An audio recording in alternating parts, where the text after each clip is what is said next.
Touching stories. Billionaire CEO calls black waitress stupid, loses $3. 5 billion deal instantly.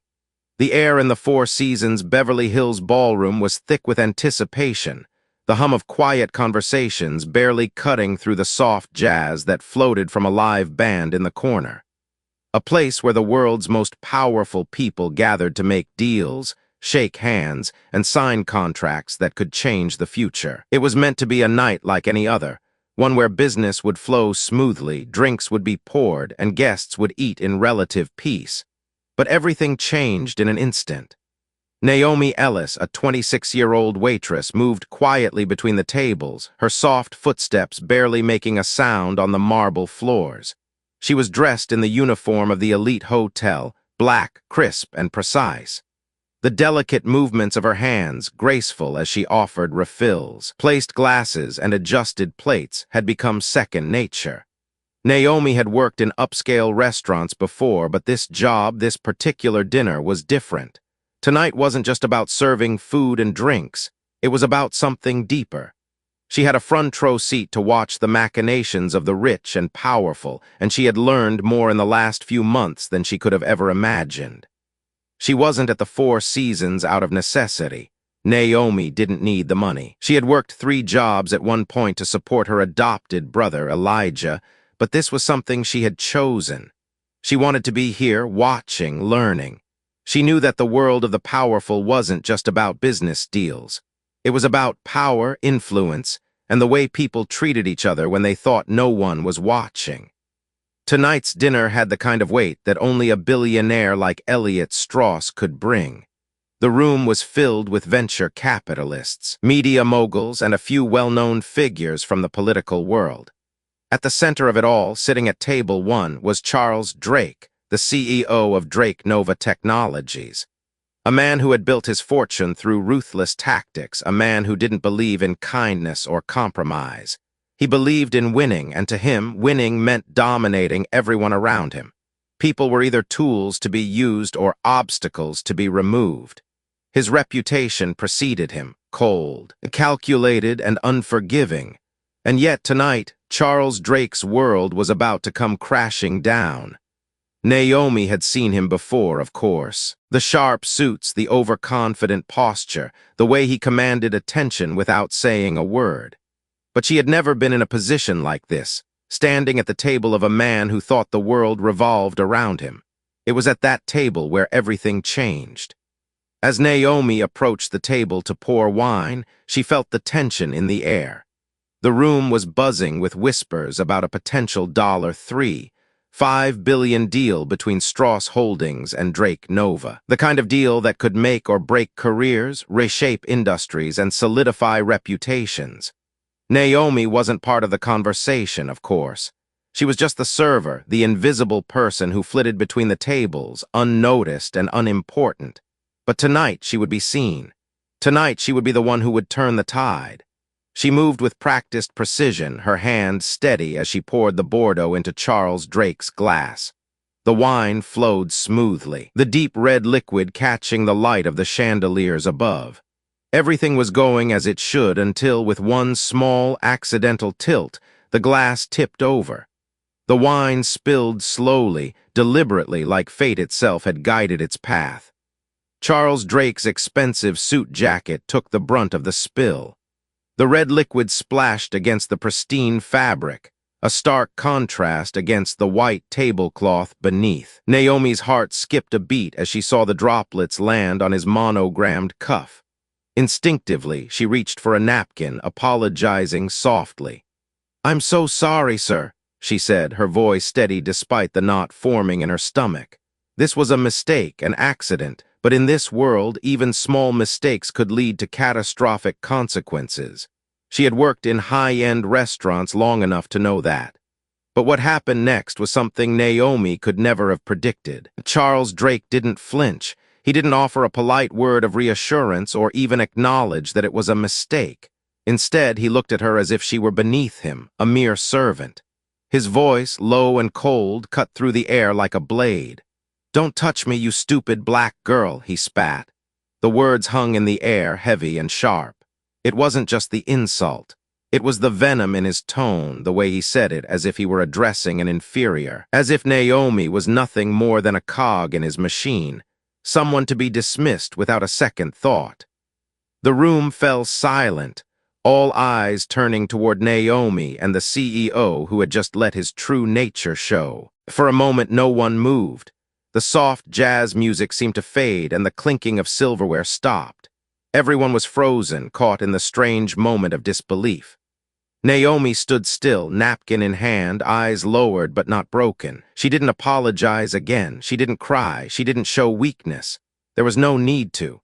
What Charles Drake didn't know, what he couldn't possibly have known, was that Naomi Ellis was not just a waitress at the Four Seasons. She wasn't the help or some invisible background character in his story. She was Elliot Strauss's daughter, the very man whose $5 billion investment was on the line that night. She was a woman of strength and grace who had spent her life fighting to protect her family and pursuing a path of resilience that had taken her to this moment. In the seconds that followed, Naomi did not react the way most people might have expected. She didn't storm off or shout back at him. She simply stepped back, her movements calm, controlled. She understood something that Charles Drake never would. Real power didn't scream.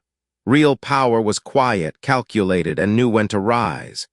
Elliot Strauss, who had been watching the exchange with a quiet intensity, now understood that the deal he had been considering wasn't about business anymore.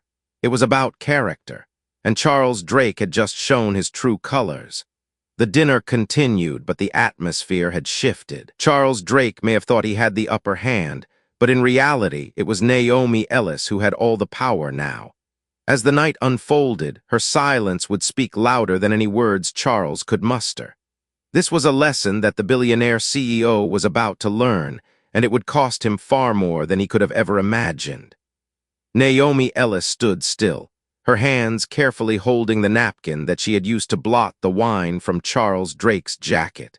She didn't flinch, didn't apologize again. She didn't need to. Her poise and composure spoke volumes, far more than her voice could have in that moment. The incident was over, or so it seemed to everyone else in the room. But Naomi knew better. This wasn't just a mistake on the part of the waiter. This was a reckoning, a silent confrontation between the powerful and the overlooked. Most of the guests at the table continued on with their meal, awkwardly trying to ignore the tension that had filled the air. Charles Drake, on the other hand, sat there, his jaw clenched, his eyes not leaving Naomi for a moment. He had made his statement, but it hadn't landed the way he thought it would. The world didn't stop spinning, not the way it was supposed to. The dinner wasn't about his $5 billion deal anymore. It was about Naomi, a quiet presence at the table, invisible to many, yet powerful beyond measure. But Naomi didn't see herself as powerful, not in the way that the billionaires and moguls around her did. To her, power wasn't about dominance. It wasn't about having wealth or influence that could make or break a deal. It was about resilience, character, and the quiet strength of a person who had seen too much to be shaken by the small slights of the world. The way she had handled the situation wasn't just about professionalism. It was about survival. It was about the way she had been raised and the way she had fought to stay grounded. Naomi hadn't always been this calm. Her life hadn't been one of privilege or comfort. Born to a single mother who struggled with illness, Naomi had faced hardship from the moment she could remember. Her mother passed away when Naomi was still in high school, and the pain of that loss wasn't something that faded easily. Cancer had ravaged her mother's body, stealing away everything they had. There were hospital bills to pay, funeral arrangements to make, and a future that suddenly seemed uncertain. But Naomi hadn't given in to the despair. She couldn't, not when there was Elijah to take care of. Elijah, her adopted brother, was born with cerebral palsy. Naomi had become his primary caregiver after her mother's death, taking on the responsibility of raising him with love and care. He was her world. His smile could light up even the darkest rooms. And for Naomi, his needs were endless. But it wasn't just his physical therapy appointments and school activities that took up her time. It was the constant struggle to make ends meet. Naomi had dreams once. She was a college track star with a full scholarship and ambitions of competing in the Olympics. But reality, as it often does, had other plans. With bills piling up and her family's future uncertain, Naomi had put those dreams on hold. She walked away from the track and into the workforce where she picked up whatever jobs she could find. 3 jobs, 6 days a week, 2 overnight shifts, all to make sure Elijah received the care he needed. Naomi never complained. She never asked for pity. The world didn't need to hear her struggles. It needed to see her grind. She didn't post vague quotes about resilience on social media. She didn't ask for sympathy from anyone. She just did what she had to do. And so she found herself at the Four Seasons, a luxury hotel where the world's wealthiest came to dine, negotiate, and make their deals. But Naomi wasn't just here to serve. She had made a conscious choice to work in a place where the elite gathered, not because she needed the money, but because she wanted something more.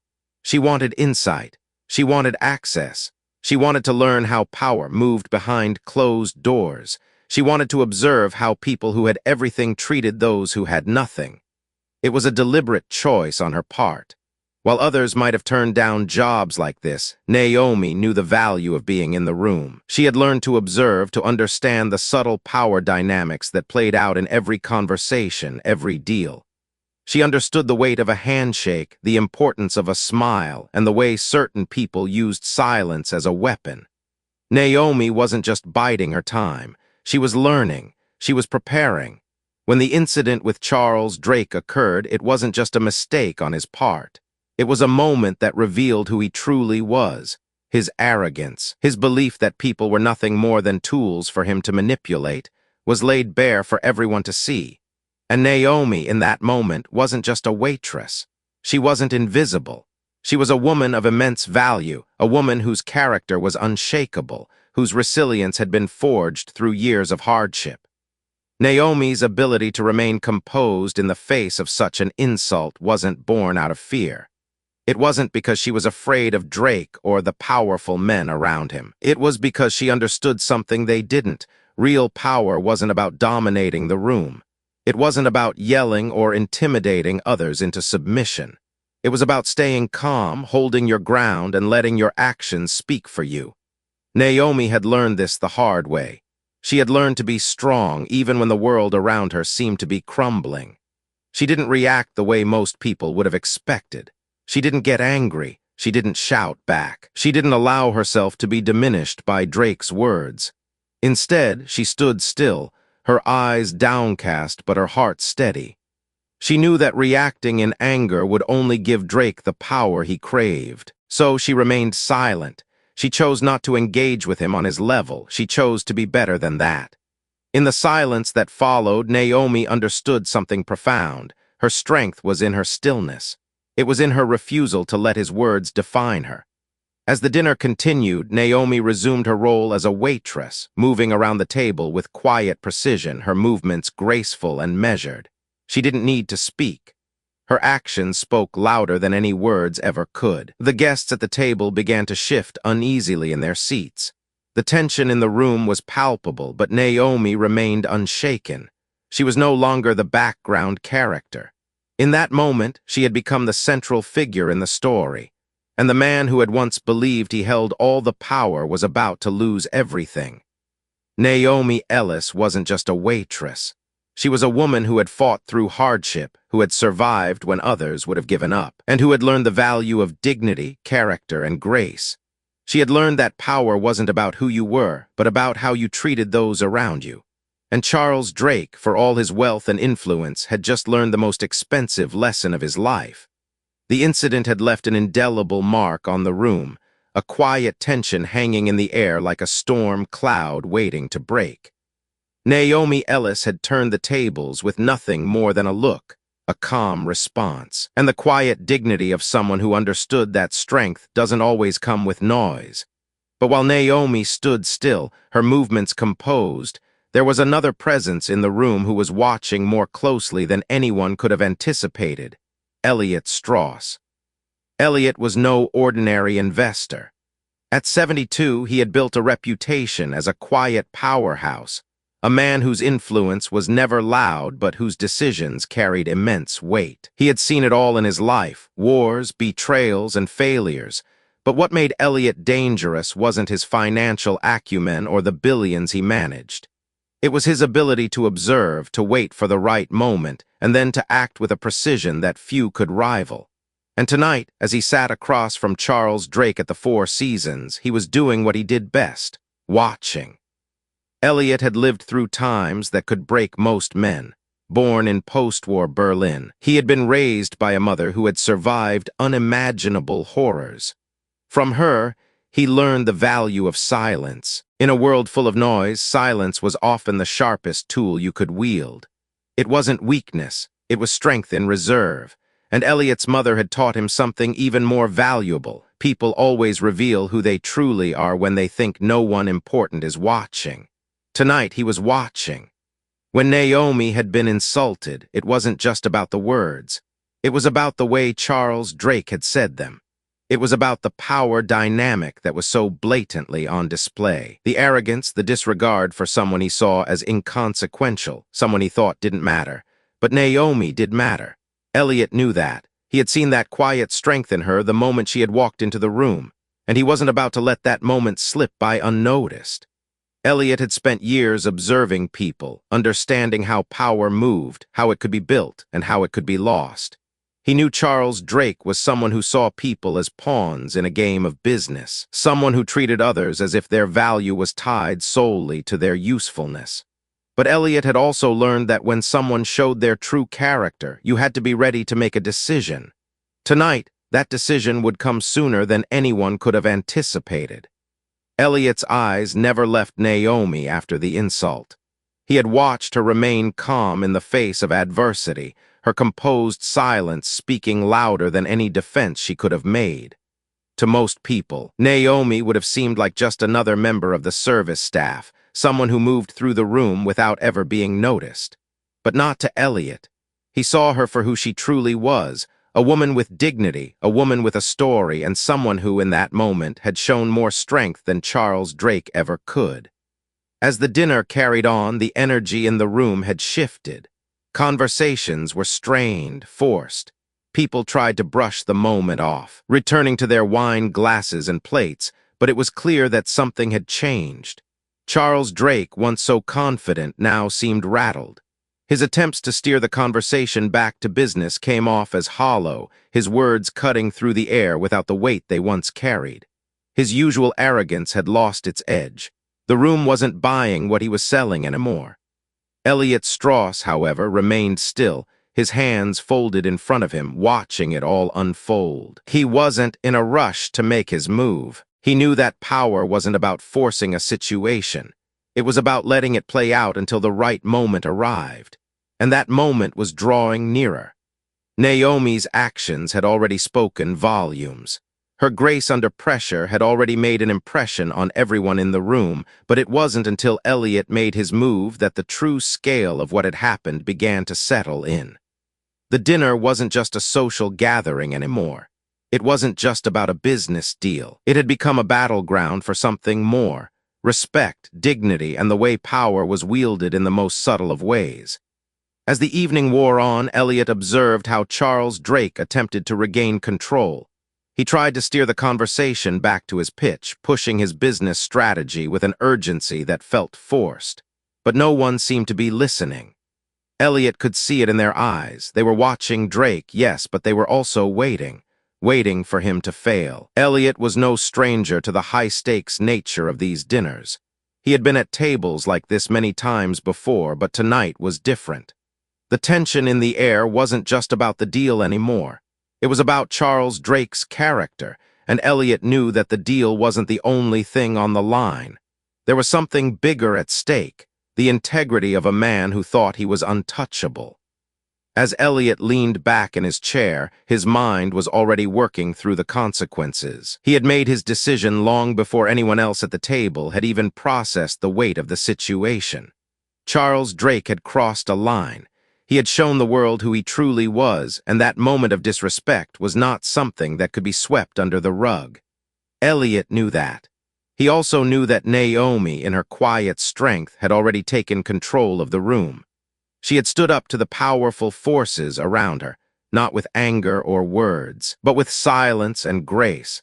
And now it was time for Elliot to do the same. He didn't need to shout or make a scene. He simply needed to act. When the moment finally came, it was subtle, almost imperceptible. Elliot leaned toward his assistant and whispered something in German, a signal that had been years in the making.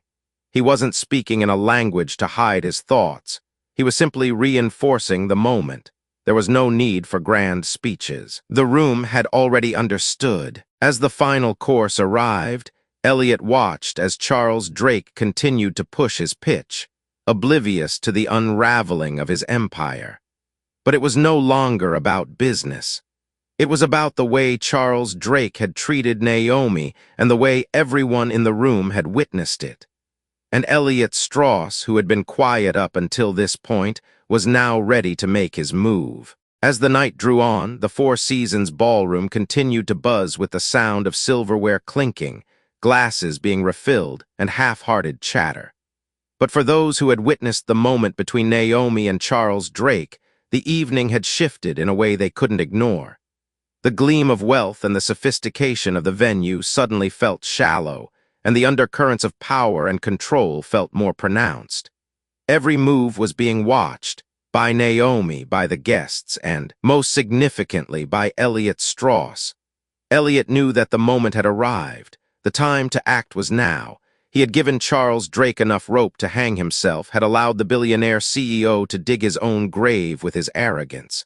But now it was time to reveal the truth, not just about the man who had disrespected Naomi, but about the power dynamics that governed every deal in the room. He knew that Charles wasn't the only one who needed a lesson tonight. The room, too, needed to see that strength came in many forms, not just the loud and brash power that Charles Drake so often wielded. The room was already uncomfortable. People were watching, glancing nervously at one another, feeling the tension in the air. But what no one knew yet was that the next few minutes would change everything. Elliot had one goal in mind, to turn the tables completely, and he was about to do it with the quiet precision of someone who understood that real power was not in noise, but in the ability to make others feel what you wanted them to feel.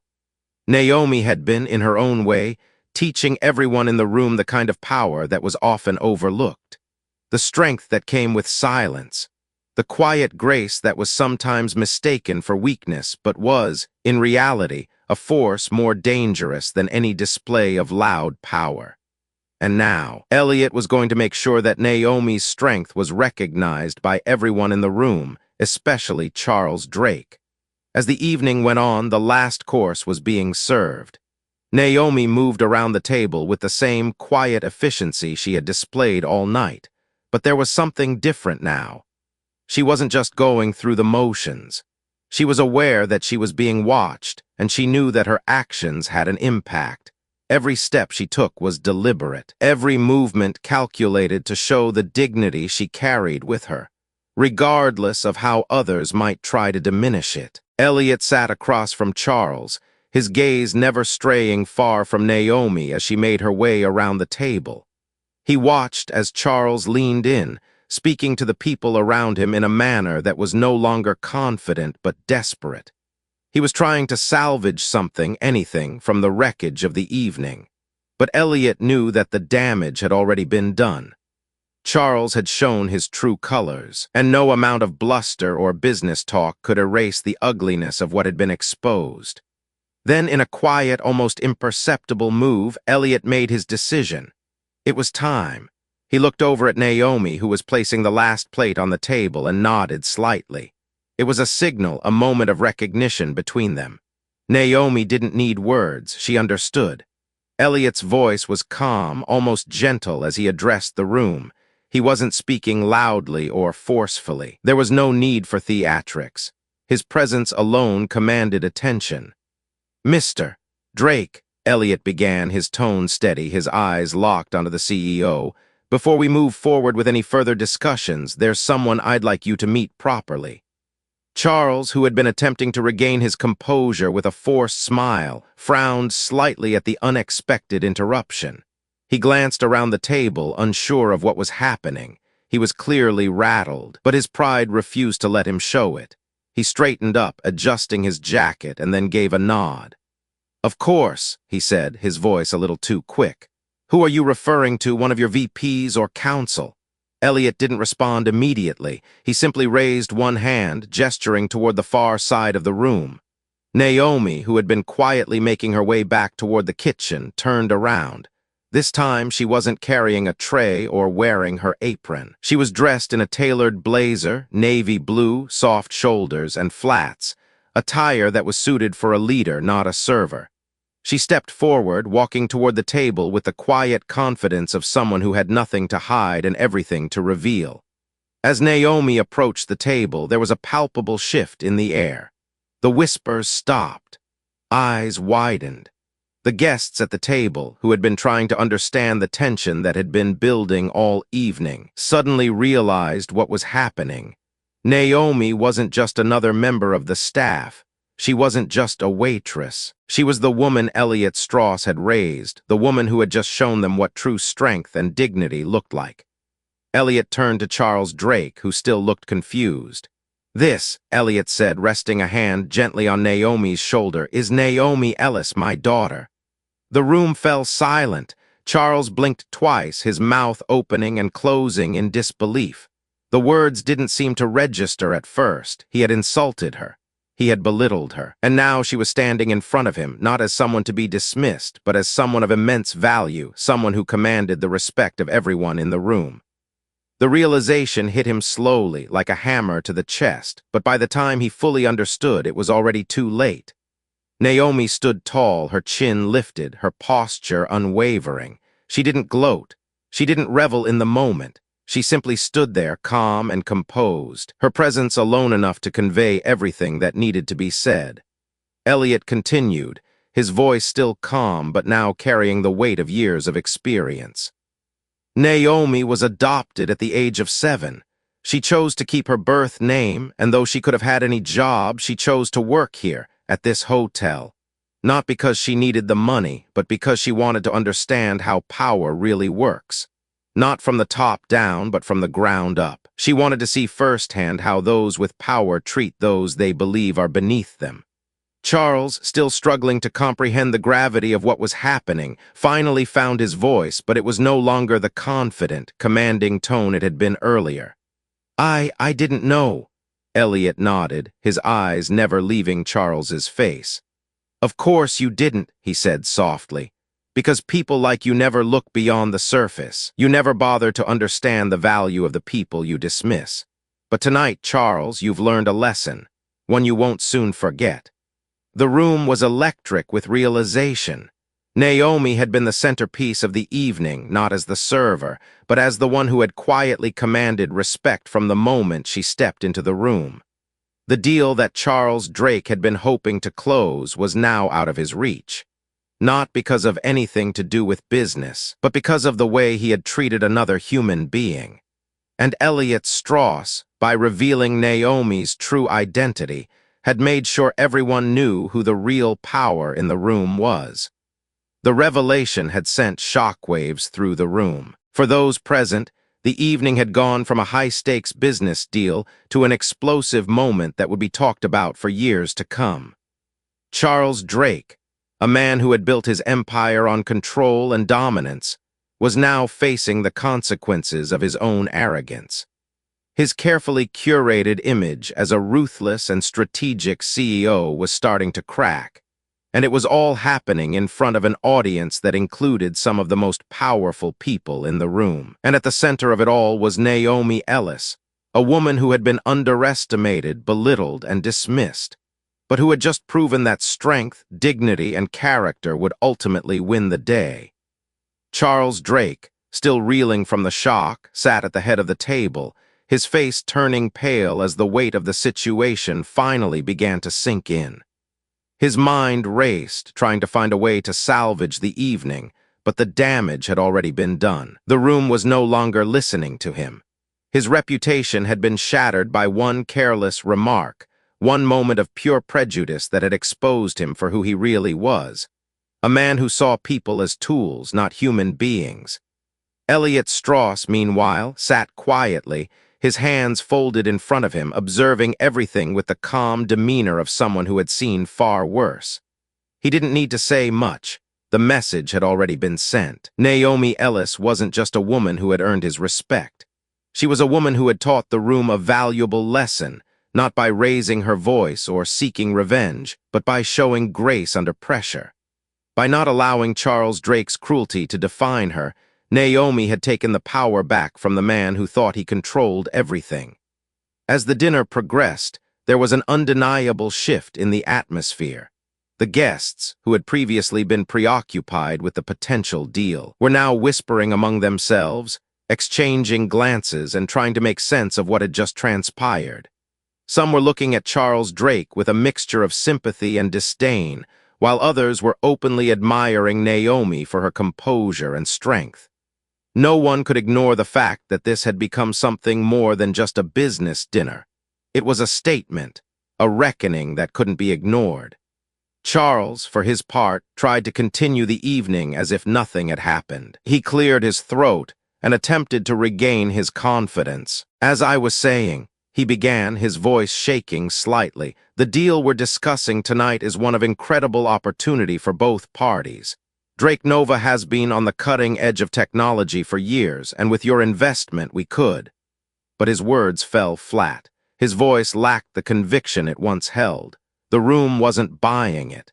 Naomi had already taken the stage, even without saying a word. She had become the centerpiece of the evening, the woman who had not only outlasted the insult, but had made it clear that she was no one's subordinate. The discomfort in the room grew as Charles continued to fumble. He was now hyper-aware of every eye on him, every silent judgment passing through the air. What had started as a negotiation was now an interrogation of his character, his actions, and his values. He wasn't just negotiating a deal anymore. He was fighting for his reputation. Meanwhile, Naomi moved through the room with quiet precision, serving the guests their next courses, pouring wine, and performing her duties with a grace that seemed almost otherworldly. Every move she made felt deliberate, as though she was no longer just part of the scenery, but at the center of the story. She wasn't trying to steal the spotlight. She wasn't looking for acknowledgement. She was simply being herself, strong, poised, and unflinching. The contrast between Naomi's quiet strength and Charles's unraveling arrogance couldn't have been more stark. Charles was loud, overcompensating for his insecurity with every word he spoke. Naomi, on the other hand, was quiet, letting her actions do the talking. She wasn't desperate for approval. She had nothing to prove. And that, in the end, was the most powerful weapon she had. As the evening wore on, Elliot's decision to reveal Naomi's identity began to ripple through the guests. Word of the revelation spread quickly. Phones vibrated with text messages, and social media began to buzz with whispers of the now infamous dinner. A few well-placed images and videos from the evening started circulating, and by the time dessert arrived, Charles Drake's world was already beginning to crumble. Naomi Ellis, the woman who had once been invisible, was now the subject of admiration. People were asking questions. Who was she really? How had she handled herself with such grace? What was her story? Meanwhile, Charles Drake was beginning to feel the heat. The public spectacle of his insult, the viral videos that had been recorded in the midst of the drama, were impossible to ignore. News outlets began picking up the story, and soon the entire business world was watching. Within an hour, the damage had already begun. Drake Nova's stock, once a stronghold of stability, started to dip. Investors pulled their money out. Some of the company's most significant partners began issuing public statements distancing themselves from the CEO. Social media exploded with commentary, memes, and discussions about the now infamous moment where a billionaire tech CEO had been taken down by his own arrogance. The fall of Drake Nova was swift and brutal. Charles Drake, who had once been seen as a powerful leader in the tech world, was now the subject of ridicule and scorn. His name, once synonymous with success, was now a cautionary tale. As the night came to a close, the deal that he had worked so hard to secure was dead.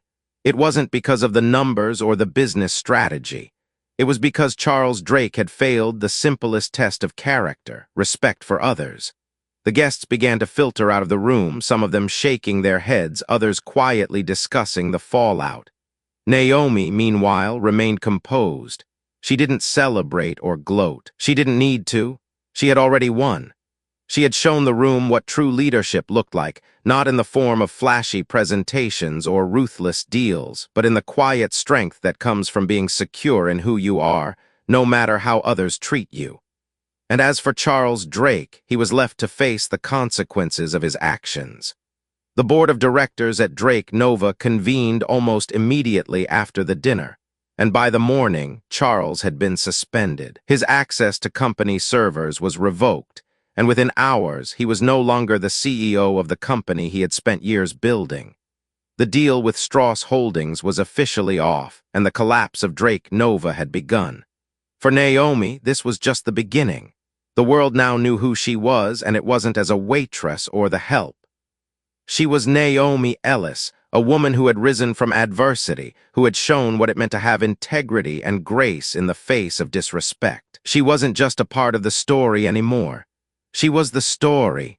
The fall of Charles Drake and the unraveling of Drake Nova were fast and furious. By morning, the headlines were already filled with the fallout of the disastrous dinner at the Four Seasons.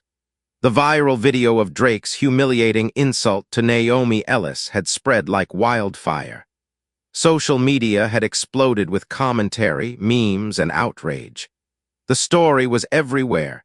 Investors pulled out of Drake Nova in droves, board members scrambled to draft damage control statements, and the tech world began to question how it had allowed someone like Charles Drake to maintain such power for so long.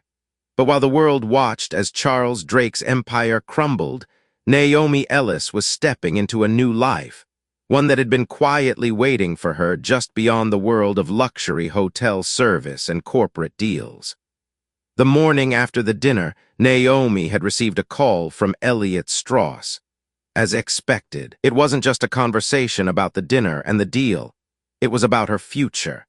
Naomi had spent her entire adult life working multiple jobs, making sacrifices, and living in the shadows of those who held power. But Elliot knew what Naomi was capable of. He had always known. He saw the same quiet strength in her that had impressed the guests at the Four Seasons.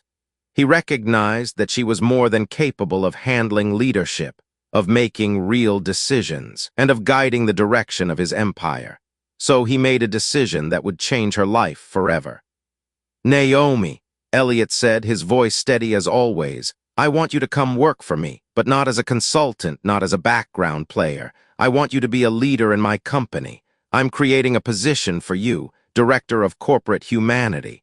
You'll have decision-making authority. You'll have the power to shape the company's future in ways that no one has before. And I need someone with your values, someone who truly understands what it means to lead with integrity." Naomi had been taken aback. She hadn't expected such a monumental offer. It wasn't just a career change. It was a life-altering opportunity. She had spent years struggling to make ends meet, working herself to the bone to support her adopted brother, Elijah, and making sure her family's needs came first. But now, she was being asked to join one of the most influential business minds in the world. The weight of the offer was overwhelming, but Naomi knew she couldn't turn it down. This was the opportunity she had worked for, albeit in ways she hadn't fully realized until now. "Yes, Elliot," she replied, her voice calm but resolute. "I'll take the position. I'll do everything I can to honor the trust you've placed in me." The decision was made, and Naomi's new beginning was already in motion. She would leave behind her life as a waitress at the Four Seasons, but she would take the lessons she had learned there with her, the lessons of resilience, strength, and the power of dignity. These lessons would be her foundation as she stepped into her new role, one that would see her rise from being an invisible figure in the corporate world to someone who would change the way business was done.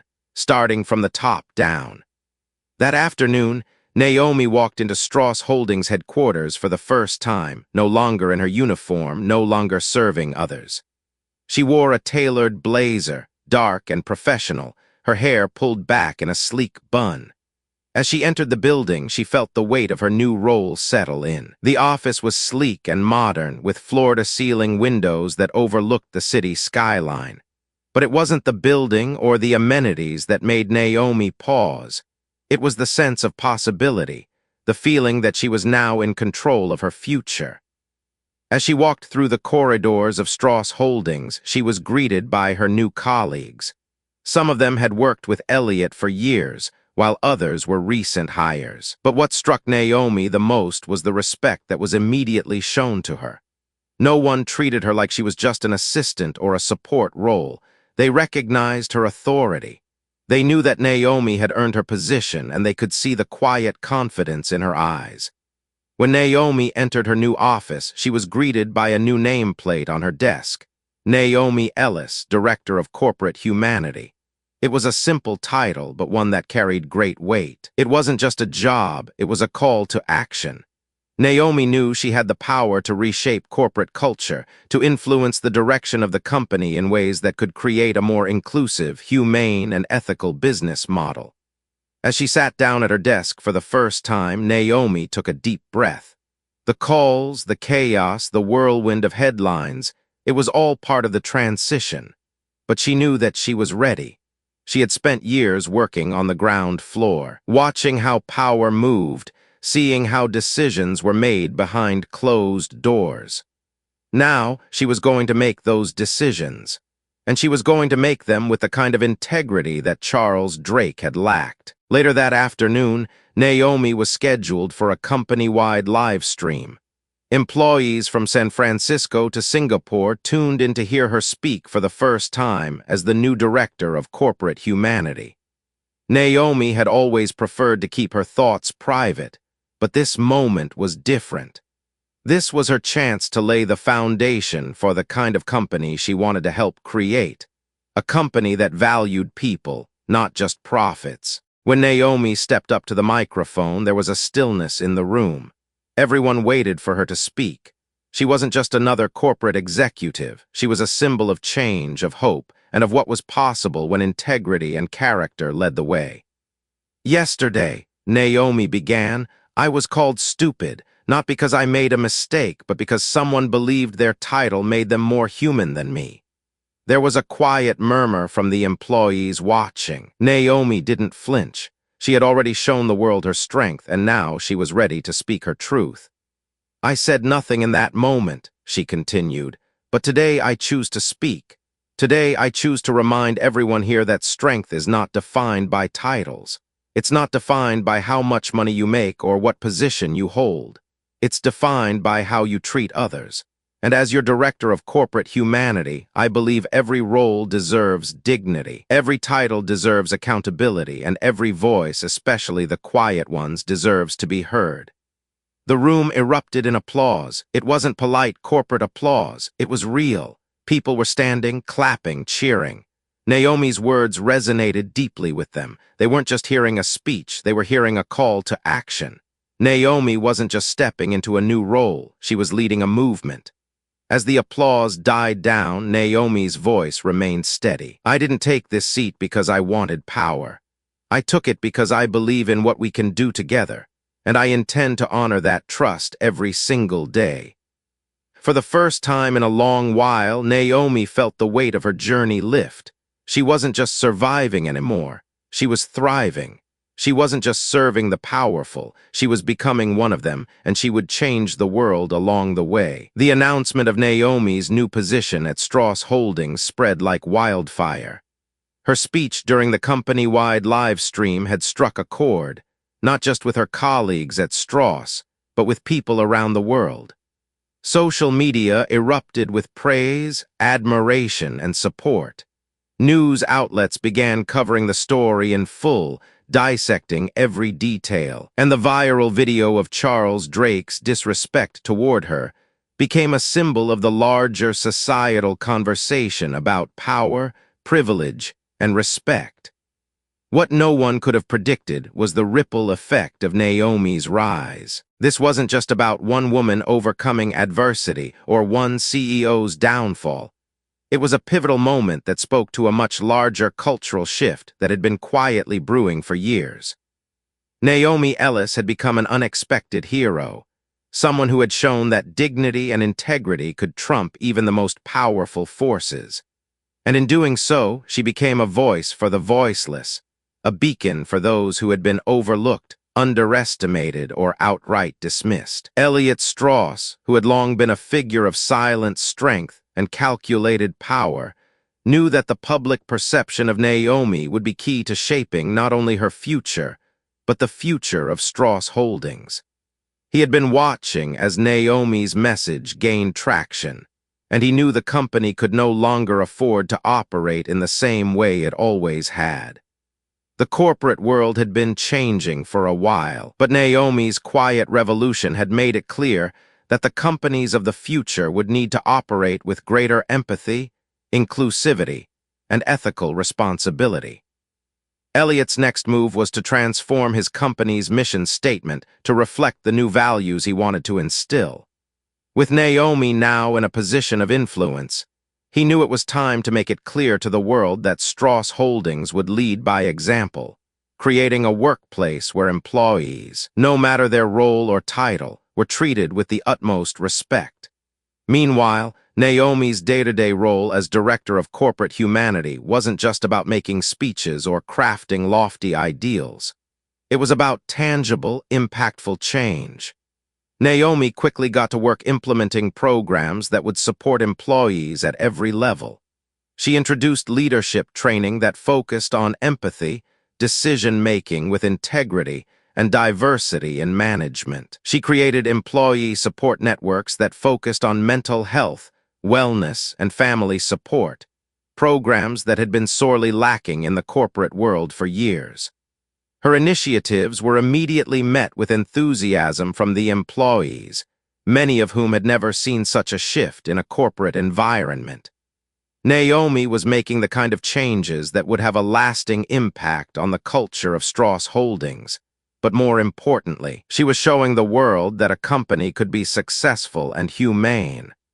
But the most striking thing about Naomi's leadership was the way she made people feel seen. From the janitorial staff to the highest-ranking executives, Naomi took the time to connect with people on a human level.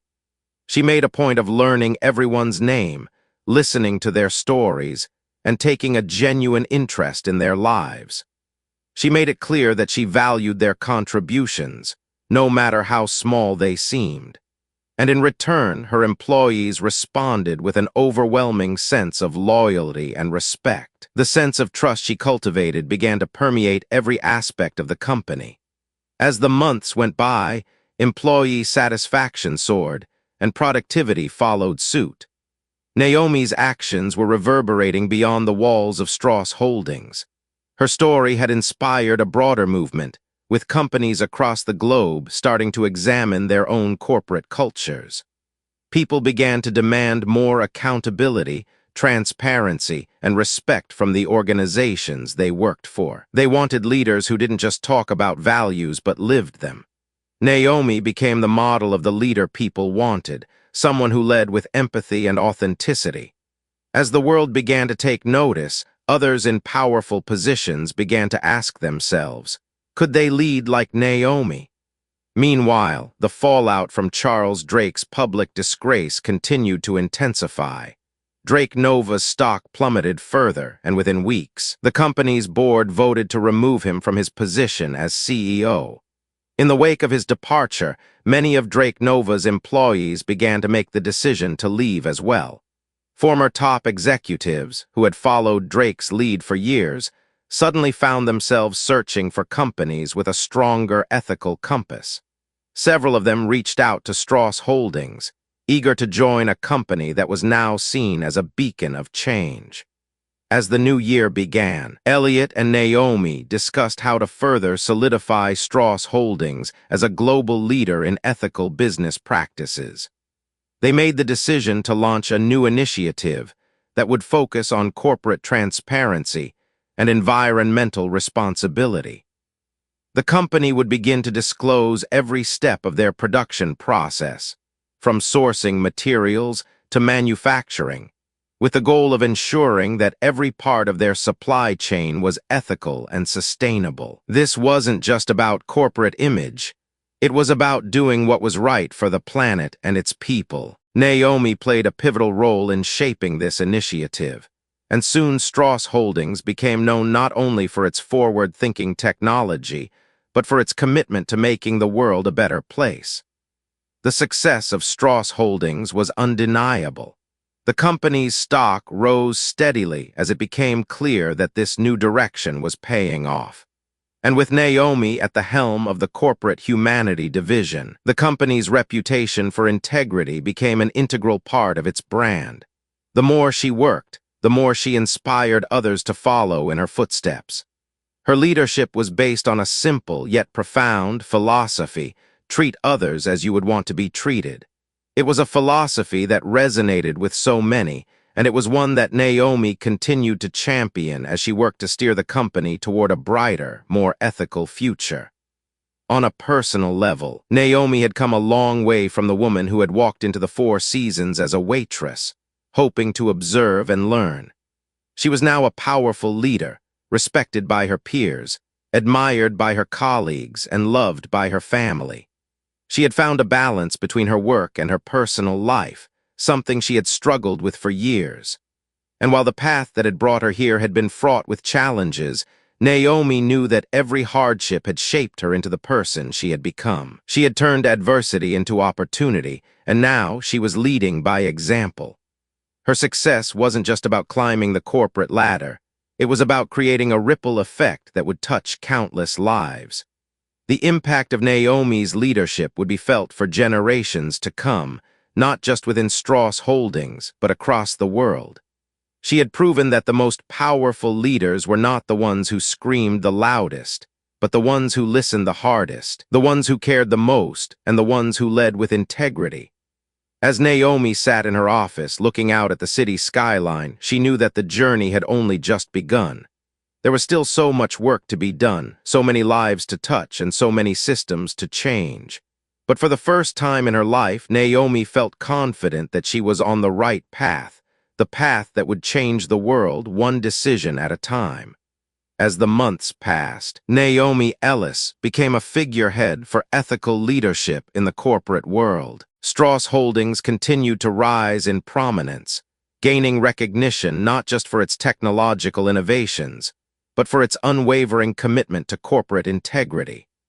Naomi's influence spread beyond the company, with media outlets, business conferences, and thought leaders hailing her as the embodiment of what true leadership should be. She had rewritten the rulebook on what it meant to be in charge, proving that strength wasn't about dominating others but empowering them. But as Naomi's influence grew, so did the scrutiny that came with it. With every success, there were those who questioned her ability to maintain her values in the face of pressure. For every person who admired her, there were others who wondered if she could continue to be the compassionate leader she had promised to be.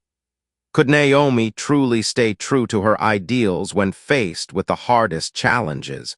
Or would she eventually be consumed by the very system she sought to change? It didn't take long for Naomi to face that test. The situation arose when Strauss Holdings was presented with a lucrative deal. The company had been approached by a major multinational conglomerate, a giant in the energy sector, with an offer to acquire a portion of Strauss's tech division. On the surface, the deal was a no-brainer. The offer was substantial, far more than anything the company had ever seen.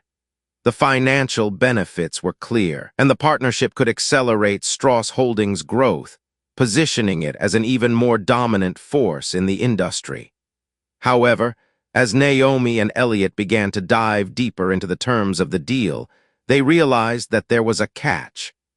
The multinational conglomerate was notorious for its environmental and labor practices. It had a long history of cutting corners to increase profits, exploiting workers, damaging ecosystems, and ignoring the health and safety of its employees in favor of bottom-line results.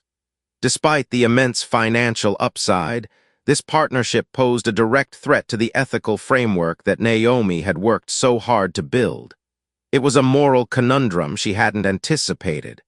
For Naomi, the choice was clear. The company's commitment to integrity and the values of corporate humanity could not be compromised, no matter how enticing the deal seemed. She was prepared to turn down the offer and risk the short-term financial gain to ensure that Strauss Holdings remained true to its mission.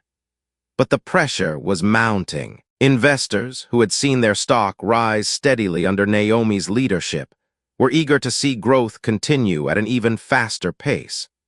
The board of directors was divided, some arguing that the acquisition could set the company on an even more prosperous trajectory, while others voiced concerns about the long-term impact of partnering with a company that didn't align with their values.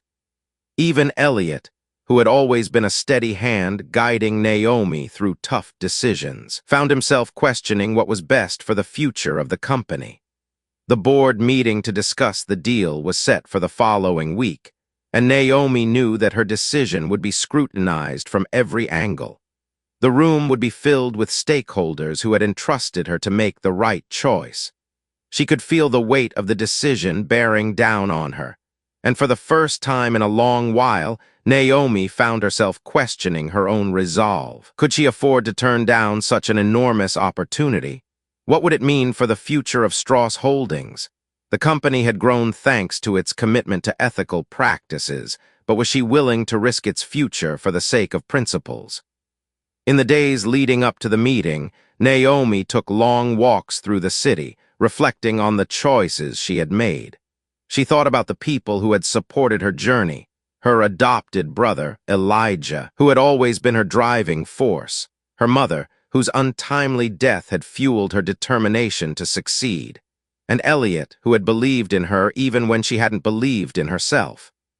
Naomi thought about the kind of world she wanted to leave behind, not just for her family, but for everyone who had ever been overlooked or disregarded. She knew what the right decision was, but it wasn't going to be easy. Naomi had always believed that leadership was about staying true to your values, no matter how difficult the road ahead seemed. But this deal tested her like nothing before.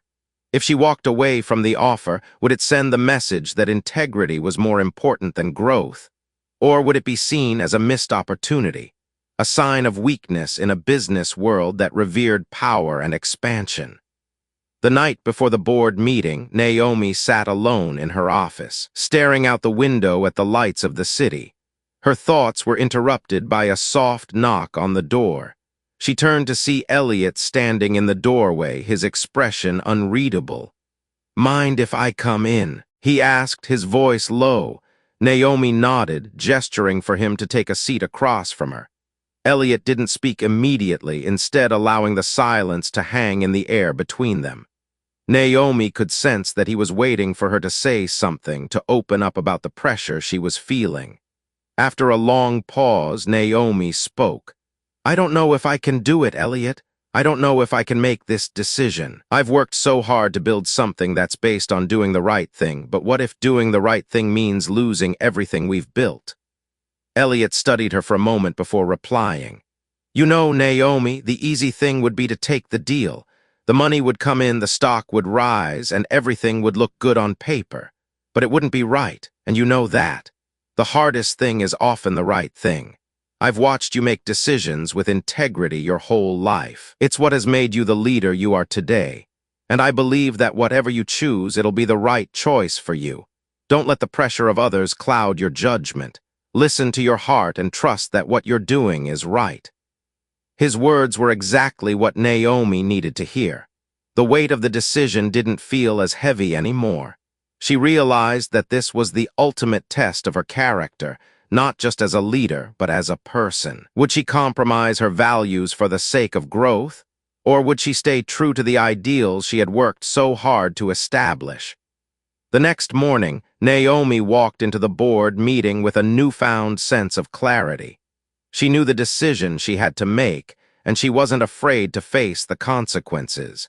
She would reject the deal not for sentimental reasons, but because it was the right thing to do. She wasn't going to let the future of Strauss Holdings be defined by greed or the pursuit of quick success.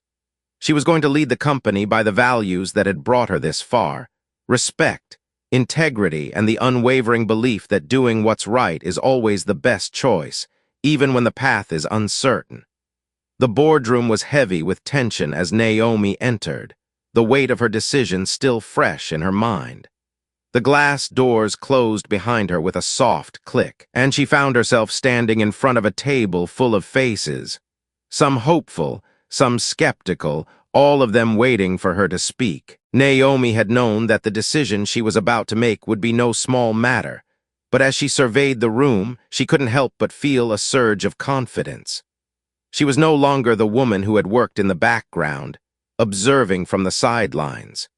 She had worked hard to earn her seat at this table, and now she would prove that her leadership was not just about making the right calls in the good times, but standing firm when the stakes were high. The offer from the multinational conglomerate had been tempting, the kind of deal that most CEOs would have jumped at, given the financial potential. But Naomi had known from the start that it wasn't just about the money. It was about the values that had gotten her to this point. The very foundation of Strauss Holdings had been built on doing the right thing, even when it wasn't easy, even when it wasn't the most profitable choice. This was no different. The room was filled with whispers as the board members took their seats. Some exchanged glances, already knowing what Naomi would say. Others were eager to hear her reasoning. It was clear that they all respected her, but the pressure was mounting. The financial opportunity was undeniable. If Naomi rejected the deal, it could send shockwaves throughout the company. Growth might slow down and the future could become uncertain. But Naomi wasn't the kind of leader who made decisions based on fear. She cleared her throat, silencing the room, and walked to the front of the table. Her voice was calm but unwavering as she began to speak. Thank you all for being here today. I know that each of you has your own perspectives on this deal, and I value the insights that have been shared. But ultimately, the decision before us isn't just about the immediate financial gain. It's about who we are as a company. It's about the legacy we're building and the kind of impact we want to have on the world. Naomi paused for a moment, letting her words sink in before continuing. The offer from this conglomerate is substantial. There's no question about that. But the terms of the deal are more than just numbers. They represent something we've worked very hard to avoid: compromising our values. This company has always been about doing the right thing. We've set ourselves apart not just by our innovative technology, but by the integrity we bring to everything we do. And I won't let that go for the sake of a quick financial win. A few murmurs rippled through the room, but Naomi didn't look away from her board members. She had to stand firm. She had spent her entire life fighting to maintain her integrity, and she wasn't about to let that slip now, not when the whole world was watching. I understand the concerns about growth and expansion, she continued. But we've built this company on a foundation that's stronger than any financial windfall. We're not just in the business of technology. We're in the business of trust. And trust is something that can't be bought. It has to be earned every day with every decision we make. And today, I believe we're being asked to make a decision that could jeopardize the very trust we've worked so hard to build. The room fell silent as Naomi finished her speech. There was a quiet weight in the air, and for a moment it seemed as though time itself had slowed. Naomi's words had struck a chord with everyone present. She wasn't just speaking as the CEO. She was speaking as someone who had lived through hardship, who had fought to make it to this point, and who knew that doing the right thing was always the harder path. The first to speak up was a senior board member, Michael Grant, who had been with the company for decades. Naomi, I admire your conviction, but this deal is something we've never seen before, the kind of growth this could bring us. I know, Naomi interrupted gently, but there are things we cannot sacrifice for growth. If we lose our integrity, if we start compromising on the very principles that have made us who we are, then we lose everything in the end. I'm not willing to make that trade." There was a long pause. Some board members nodded in agreement, while others looked uncertain. Naomi could feel the weight of their expectations bearing down on her, but she didn't back down. She knew that this was a test not just for her, but for the entire company. The future of Strauss Holdings depended on what happened in this room, and she would not let it be defined by short-term financial success. Another board member, Sandra Patel, a long-time ally and advocate for the company's ethical values, spoke up. "Naomi's right. We've always said that the purpose of our company was to make a difference in the world. If we start cutting corners now, if we put profit above people, then what was all of this for? What kind of company would we become?" Her words resonated with many of the others around the table, and slowly more of the board members began to nod in agreement. The decision was hard, but it was becoming clear that their values couldn't be compromised. Strauss Holdings wasn't just a company, it was a statement. It was a commitment to doing business differently, to putting people before profit, to leading with integrity, even when the path was more difficult. Finally, Elliot spoke, his voice calm and steady. "I think we've heard everything we need to hear. Naomi, I stand with you. We've always said that our greatest asset is our ability to do business in a way that reflects our values. If we lose that, we lose everything." The room grew quiet again as the board members took in Elliot's words. Slowly, one by one, they began to voice their support for Naomi's decision. The deal was rejected, and while there was disappointment in the room, there was also a sense of pride. They had stood up for what mattered. The fallout was swift. The investors who had been pushing for the deal weren't happy, and there were some nervous conversations in the days that followed. But Naomi had made the right call. She had chosen to protect the values of the company, and in doing so, she had proven that true leadership wasn't about bowing to pressure. It was about staying true to your beliefs, even when the road ahead wasn't easy. In the weeks that followed, Strauss Holdings faced challenges, but Naomi's decision to reject the deal paid off. The company remained committed to its values, and more investors began to come forward who shared the same vision. The reputation of Strauss Holdings as a company of integrity only grew stronger. Naomi knew that the journey ahead would still be difficult, but she also knew that the hardest decisions were often the ones that defined who you truly were. As the company moved forward, Naomi felt a renewed sense of purpose. She had passed the test, and in doing so, she had not only solidified her position as a leader but had reaffirmed the principles that would guide her and Strauss Holdings into the future. Months passed since the pivotal board meeting, and while the decision to reject the multinational conglomerate's offer had not been an easy one, it had set a new course for Strauss Holdings. Naomi Ellis, now fully entrenched in her role as Director of Corporate Humanity, was no longer just a leader of a company. She was a symbol of something far greater, the power of integrity in a world that often chose convenience over conviction. The immediate aftermath of the decision had been challenging, as expected. Investors initially reacted with caution, unsure if rejecting the deal would hinder the company's growth or alienate potential partners. A few even pulled their investments, creating a brief but noticeable dip in the company's stock. But Naomi, Elliot, and the rest of the leadership team held firm. They believed in the values that Strauss Holdings had been built upon, and more importantly, they believed in the people who had supported the company through its rise. The rejection wasn't just a setback. It was an opportunity to prove that a company could succeed while remaining true to its principles. Naomi had expected some of the fallout. She knew that in the world of business, decisions like these came with consequences. What she hadn't expected, however, was how quickly the tide would turn. As the months went by, the business world began to take notice. Other companies, some of which had once operated with less transparency and fewer ethical safeguards, began to reevaluate their own practices. Many reached out to Strauss Holdings for guidance, wanting to understand how they could emulate the company's commitment to integrity while also achieving growth.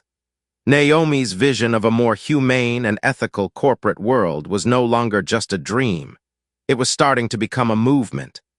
Naomi found herself in demand at conferences, speaking engagements, and interviews. Her story had resonated with people all over the world, business leaders, entrepreneurs, and employees alike. Her message was clear. Companies could be successful without compromising their values. She became a sought-after keynote speaker, traveling to cities across the globe to share her insights on leadership, corporate responsibility, and the importance of maintaining ethical standards in an increasingly competitive world. With each new opportunity, Naomi used her platform to emphasize that success should never come at the cost of doing what's right. She spoke candidly about the challenges she faced as a leader, about the doubts, the pressure, and the internal battles she fought every day. But through it all, she remained unwavering in her commitment to the values that had guided her from the very beginning. For Naomi, the ultimate success was not measured by stock prices or acquisitions. It was measured by the positive impact she and her company could make on the lives of those who trusted them. Back at Strauss Holdings, the atmosphere was changing as well. Employees were more engaged than ever before. They felt a deep sense of pride in the company's mission, knowing that their work was making a difference. Naomi had fostered a culture of transparency, inclusivity, and empathy where everyone, from the entry-level employees to the highest-ranking executives, felt seen and valued. She had introduced mentorship programs, open forums for feedback, and initiatives aimed at supporting employees' mental health and well-being. The company wasn't just a place to work. It was a place where people felt they could grow, both personally and professionally. One of Naomi's most significant accomplishments during this period was the launch of the Values First initiative, a company-wide campaign aimed at ensuring that every decision made at Strauss Holdings was in alignment with its core values. Under this initiative, all new business ventures, partnerships, and acquisitions were rigorously evaluated not only for their financial potential, but also for their ethical implications. Naomi and her team developed a comprehensive framework to assess the social, environmental, and economic impact of every opportunity, ensuring that the company's actions were always in harmony with its mission to build a better world. The initiative was met with overwhelming support from employees, but it also raised eyebrows in the business world. Many viewed it as a bold move, perhaps too idealistic in an industry that often prized short-term gains over long-term sustainability. But Naomi's confidence never wavered. She knew that, in the end, this approach would yield far greater rewards than chasing fleeting profits. The company's long-term success depended on the trust and loyalty it earned from its customers, employees, and stakeholders, and that could only be achieved by staying true to the values that had made Strauss Holdings what it was. It wasn't long before other companies began to take note of the Values First initiative. Competitors, once skeptical of Naomi's approach, began to reach out for advice. Some asked for guidance on how to implement similar programs within their own organizations. Others wanted to know how Strauss Holdings had maintained its competitive edge while adhering to such strict ethical standards. Naomi's answer was always the same. The key to success was simple. It was all about trust. Trust in your employees, trust in your customers, and trust in your own values. Without that, no company could truly succeed in the long run. While Naomi had become a voice for ethical leadership, the challenges of running Strauss Holdings remained ever present. The company had rejected a major deal, but that didn't mean the opportunities to grow had disappeared entirely. In fact, over the next year, Strauss Holdings would secure several high-profile partnerships with like-minded companies that shared its commitment to social responsibility. Naomi's network expanded rapidly, and with it, her influence. But the road was not without its bumps. There were moments when her resolve was tested, when the temptation to prioritize immediate financial gains over long-term ethical goals felt overwhelming.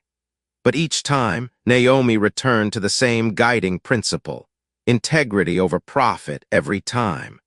As the company grew, so did Naomi's reputation as a leader. She was no longer just the head of Strauss Holdings.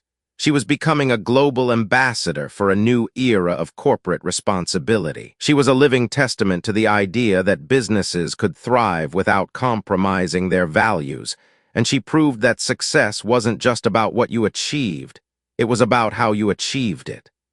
The employees of Strauss Holdings admired Naomi not just for her leadership, but for the way she led with humility. She never sought the spotlight for personal gain. She never took credit for the company's successes.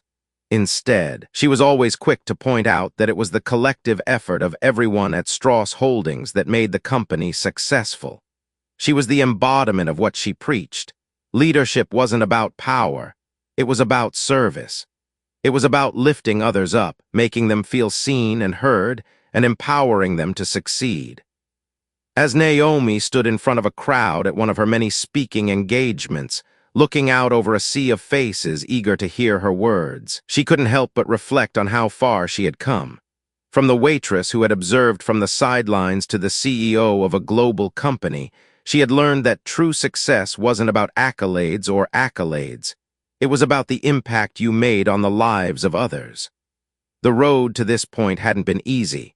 There had been struggles, sacrifices, and countless moments of doubt. But as Naomi Ellis looked out at the world she had helped shape, she knew one thing for certain: the future was hers to build, and she would build it with integrity.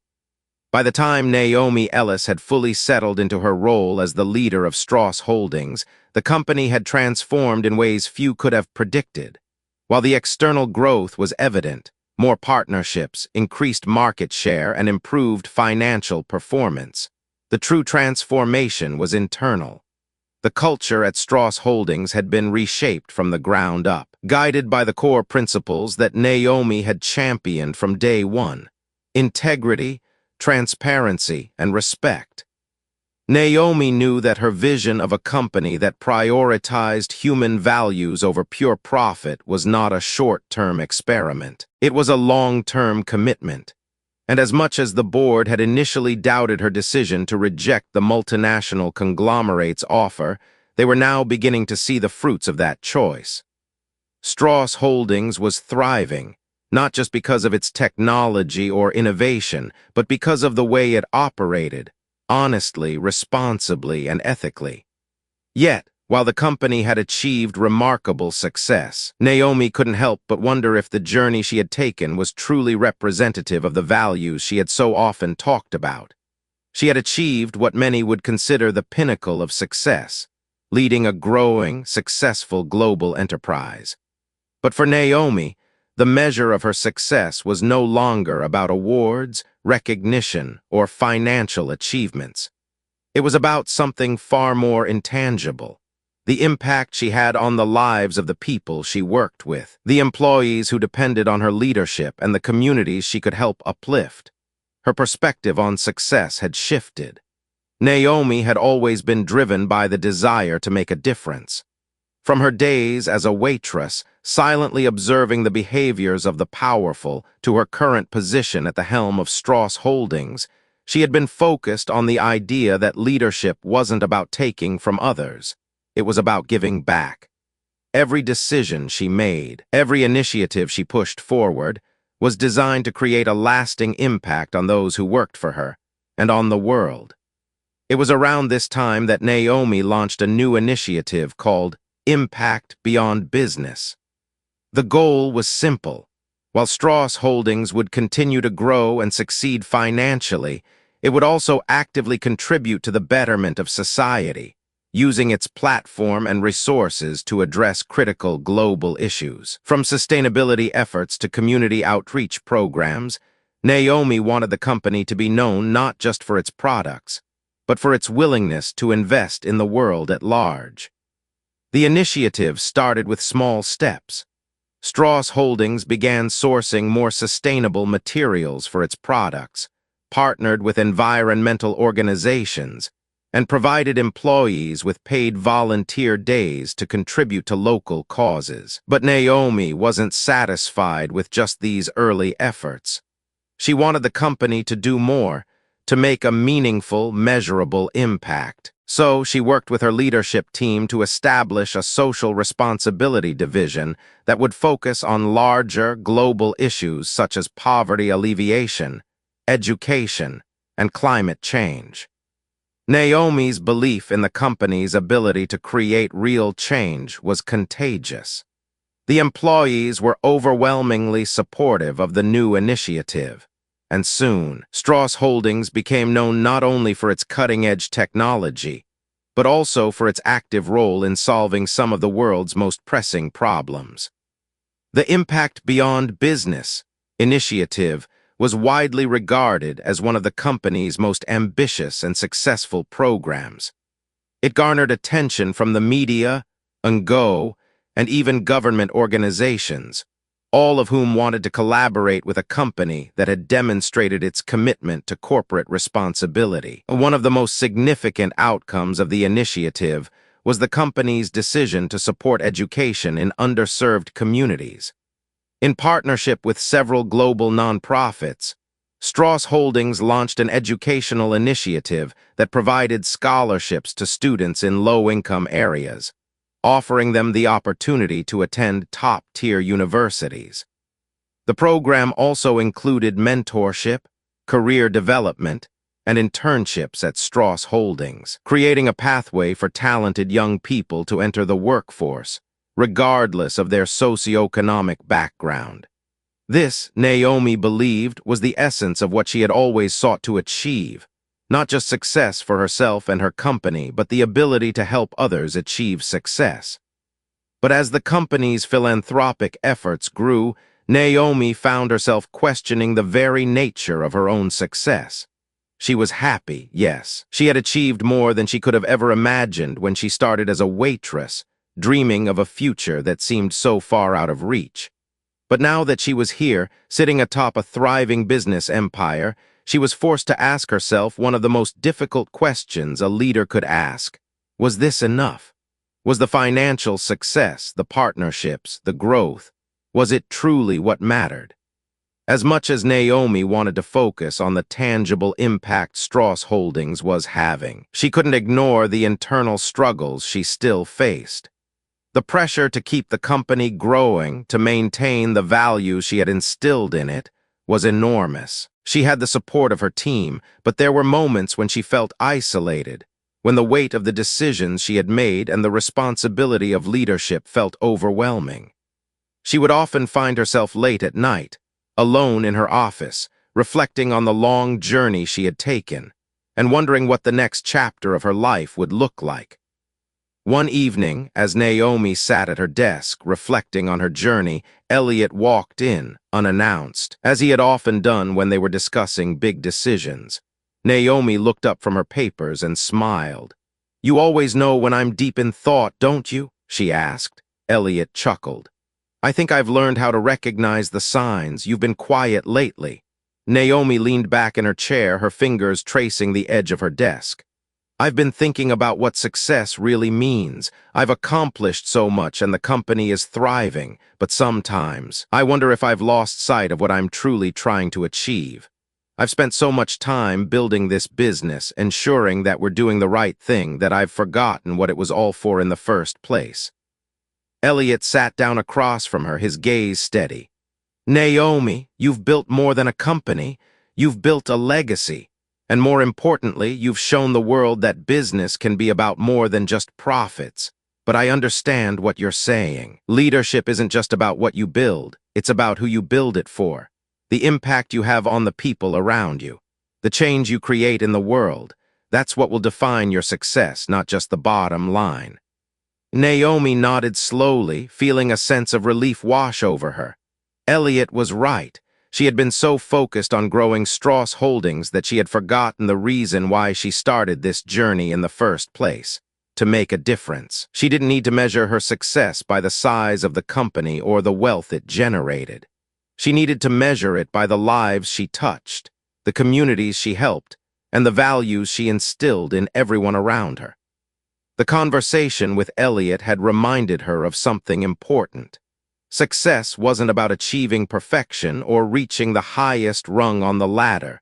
It was about staying true to who you were, about using your position to lift others up, and about creating a positive, lasting impact on the world. And in that moment, Naomi realized that her true measure of success had already been fulfilled. She didn't need to climb any higher. She had already reached the summit. The next chapter, she knew, wasn't about doing more. It was about doing it better, with more compassion, more thoughtfulness, and more commitment to the people who mattered most, those she served. As the years passed, Naomi Ellis's legacy grew beyond anything she had originally imagined. Strauss Holdings had become a global leader not only in technology, but also in business ethics. What had once been a company focused on innovation was now known for its unwavering commitment to social responsibility, sustainability, and integrity. Naomi had proven that it was possible to build a thriving business without sacrificing the values that made the world a better place. Under her leadership, Strauss Holdings had achieved new heights of success. The Impact Beyond Business initiative had grown into a flagship program that inspired companies worldwide to consider their social and environmental footprints.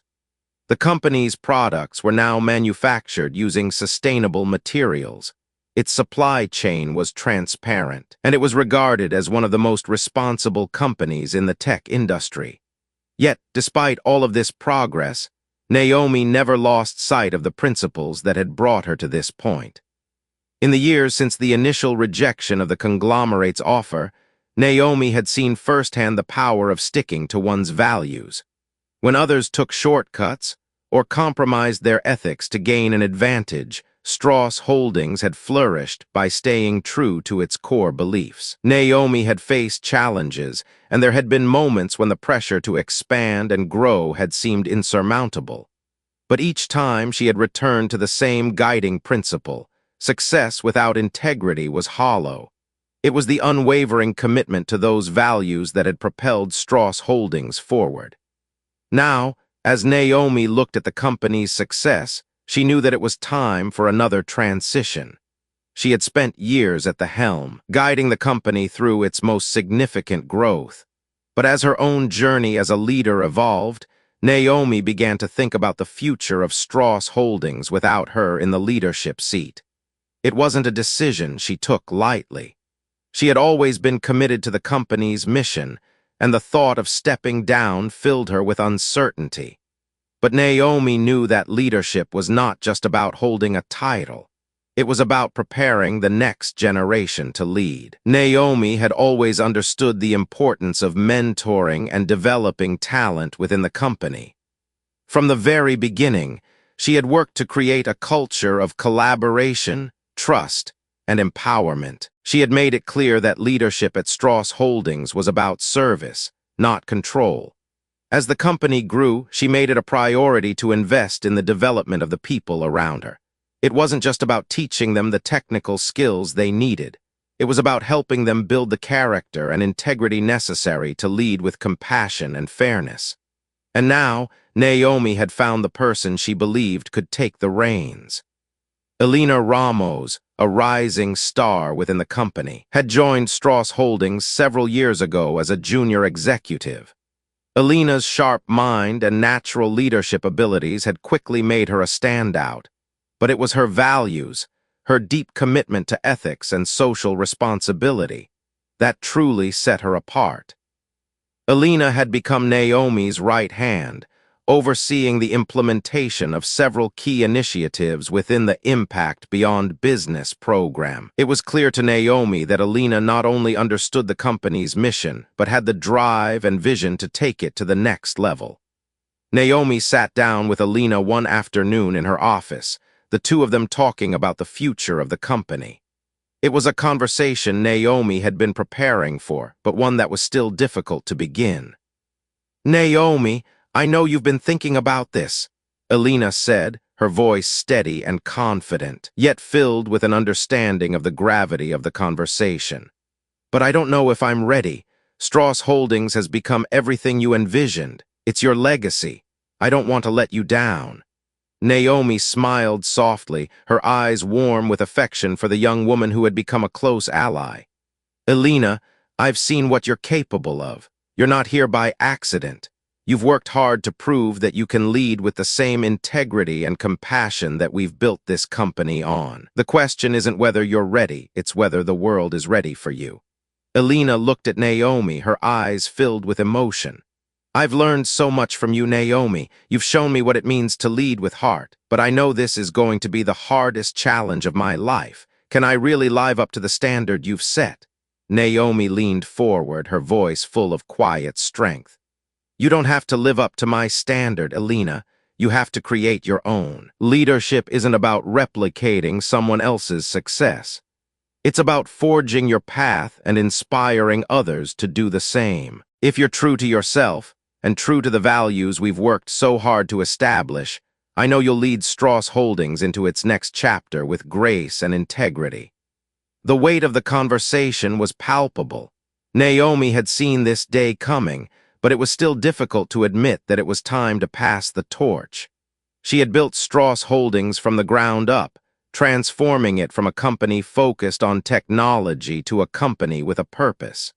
She had been the visionary, the guide, the one who had set the course. But now, as she looked at Elena, she realized that it was time to allow someone else to carry that vision forward.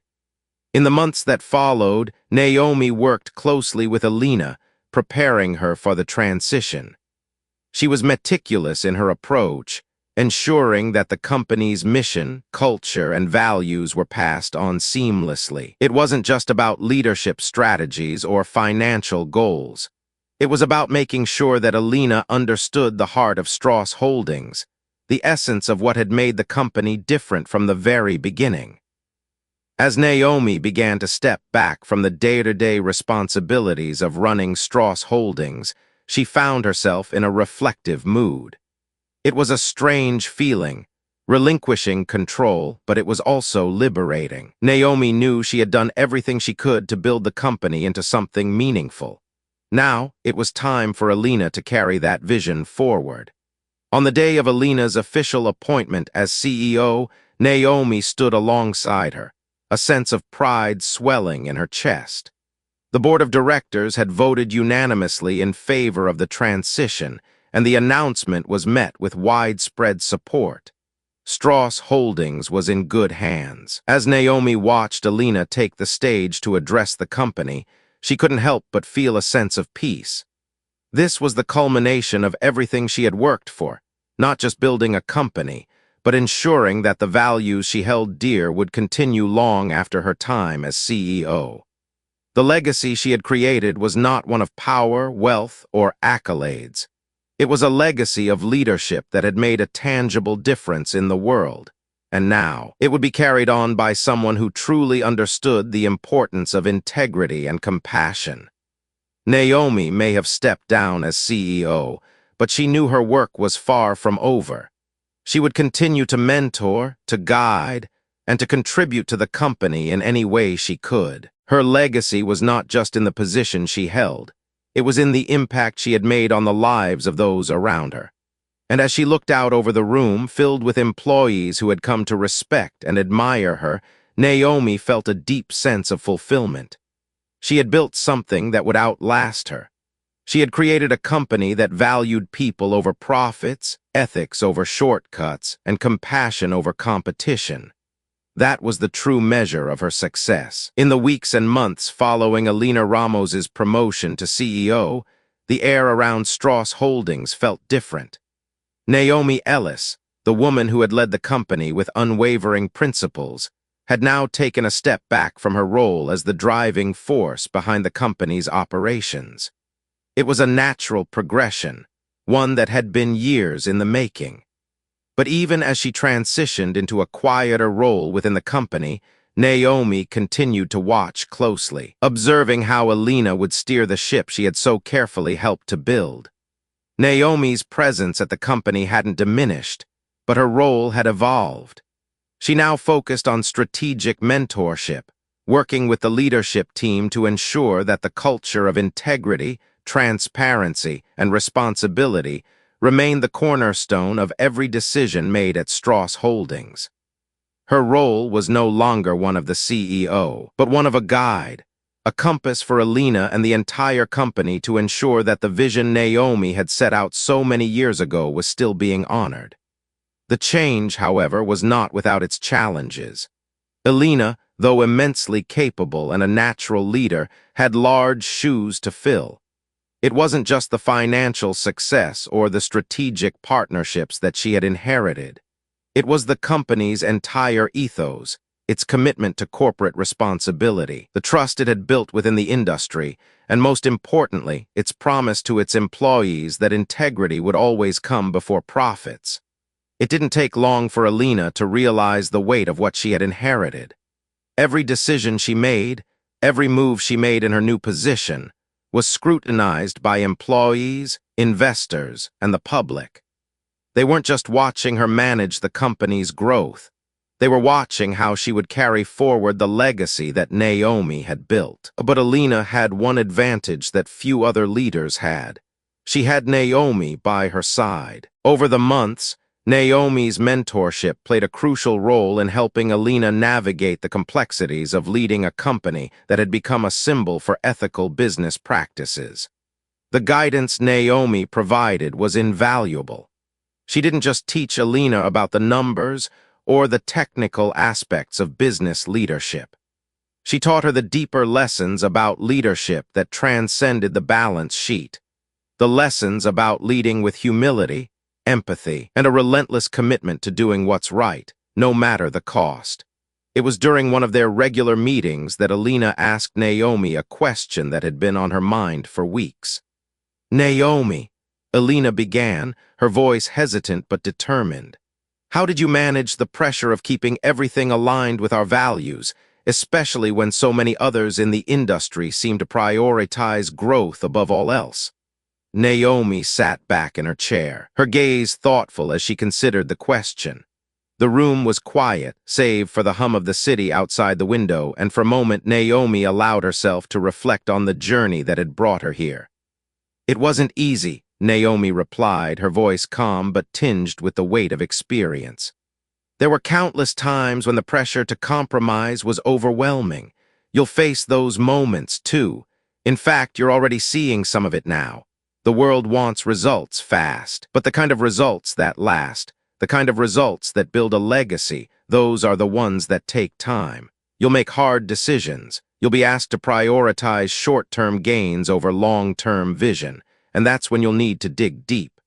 Naomi leaned forward slightly, her eyes locking with Alina's. "The most important thing I can tell you is this: never lose sight of why you're here. You're not here to make the fastest deals or the most money. You're here to create a company that stands for something. That's what will carry you through the toughest moments. It's not about being liked or being the loudest voice in the room. It's about knowing that what you're doing is right, even when no one else sees it." Alina absorbed Naomi's words, a quiet resolve settling over her. She had always admired Naomi's leadership, but in that moment, she realized just how much responsibility she had taken on. It wasn't just about continuing what had been built. It was about innovating within the framework of the values that had made the company great. As time passed, Alina began to put her own mark on Strauss Holdings, building upon Naomi's legacy. But rather than diverting from the path Naomi had charted, Alina found ways to build upon it. She launched new initiatives that not only focused on the company's core values of integrity, but also emphasized social impact in a way that felt fresh and relevant to the world today. One of the first major projects Alina championed was an expansion of the company's environmental efforts. While Naomi had laid the groundwork with sustainable sourcing and reducing the company's carbon footprint, Alina took things further by creating a program called green horizons. The goal of the program was to make Strauss Holdings a leader in sustainable innovation, not only in tech, but in the broader industry. The initiative aimed to push boundaries in sustainable energy, recycling technologies, and minimizing e-waste, further solidifying the company's position as a frontrunner in corporate responsibility. But Alina's innovation didn't stop at environmental initiatives. She was also keen on driving deeper diversity in leadership roles across the company. Under her leadership, Strauss Holdings introduced a leadership development program aimed at ensuring that women and underrepresented groups had the same opportunities to rise to the top of the corporate ladder. Alina made sure that these efforts were embedded into the company's culture, not just as a checklist, but as a genuine effort to make Strauss Holdings an example of inclusivity in leadership.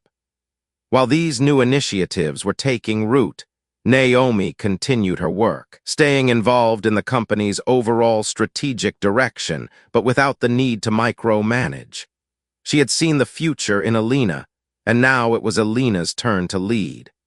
The mentorship relationship between Naomi and Alina remained strong, and their conversations became less about day-to-day operations and more about big-picture vision.